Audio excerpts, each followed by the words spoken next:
নমস্কার, সুপ্রভাত বন্ধুরা।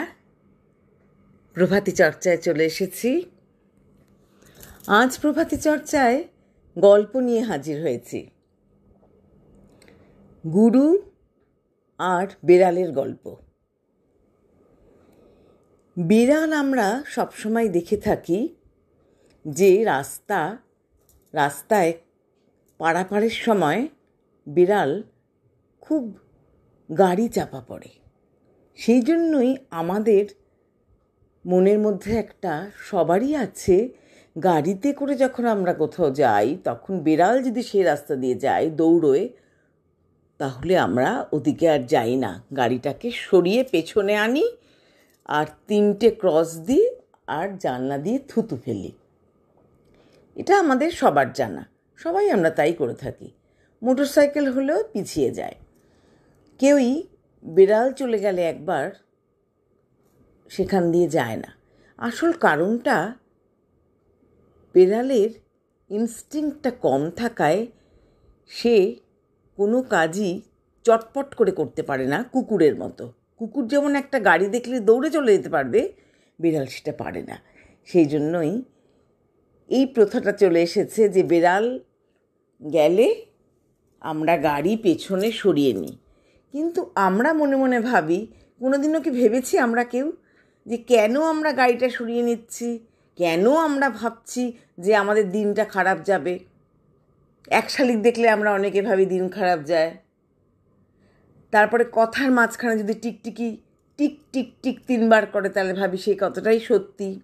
এগুলো আমরা কেন ভাবি, এগুলো আমরা কেন করি বা কেন চিন্তার মধ্যে আনি, এগুলো আমরা কখনো ভেবে দেখি না। এগুলো প্রথার মতো হয়ে চলেছে যে এটা হলে এটা হবে, এটা হলে ওটা হবে। কিন্তু আসলে বিড়ালের ব্যাপারটা, বিড়ালের ইনস্টিংক্ট কম থাকায় সে এত বেশি তার মৃত্যু হয় এই গাড়ি চাপা পড়ে, সেই জন্যে গাড়িগুলো পেছনে সরিয়ে আনা হয়। এবার আসি গুরু আর বিড়ালের গল্প। একটু গল্পটা থাকলে ভালো লাগে, মজা লাগে শুনতে। একজন সাধু বাবা ছিলেন, তার একটা বড় মন্দির ছিল, সেখানে তার অনেক শিষ্য শিষ্যা সবাই ছিলেন। সাধু বাবার এরকম রোজই ধ্যানে বসতেন, জপ করতেন, আর শিষ্য শিষ্যারা সবাই তাকে তার চারধার দিয়ে বসে থাকতেন এবং সবাই ধ্যানে নিমগ্ন থাকত।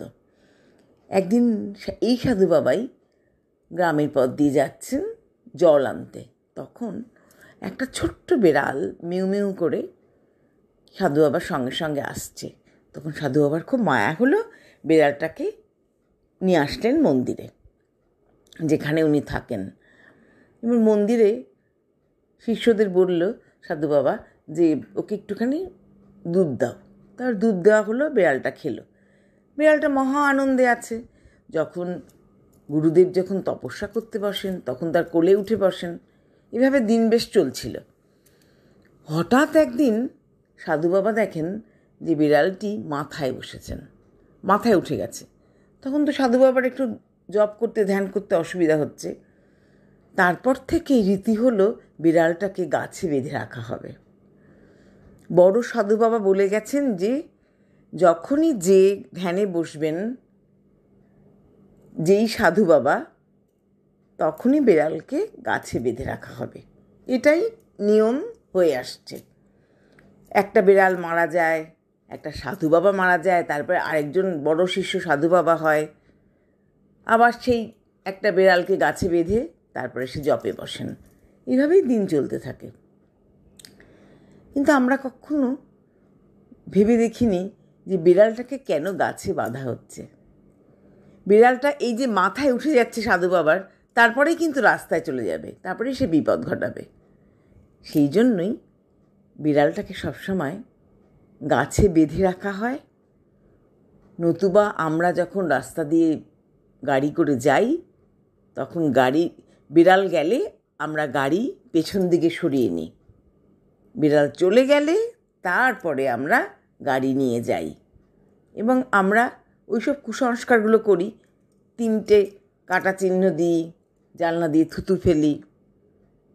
এবারে নিশ্চয়ই বোঝা গেল যে কেন বেড়ালকে এই করা হয়, বেড়াল ইনস্টিংক্টটা কম কুকুরের চাইতে, সেই জন্য বেড়ালকে আমরা আগে যেতে দেব, তারপরে আমাদের গাড়ি যাবে, যাতে বেড়াল না মারা যায়।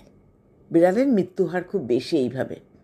তাহলে বন্ধুরা, সবাই গল্পটা শুনে নিশ্চয়ই খুব ভালো লাগলো তোমাদের। কেমন লাগলো সবাই জানিও। আজ আসি, বিদায় বন্ধুরা।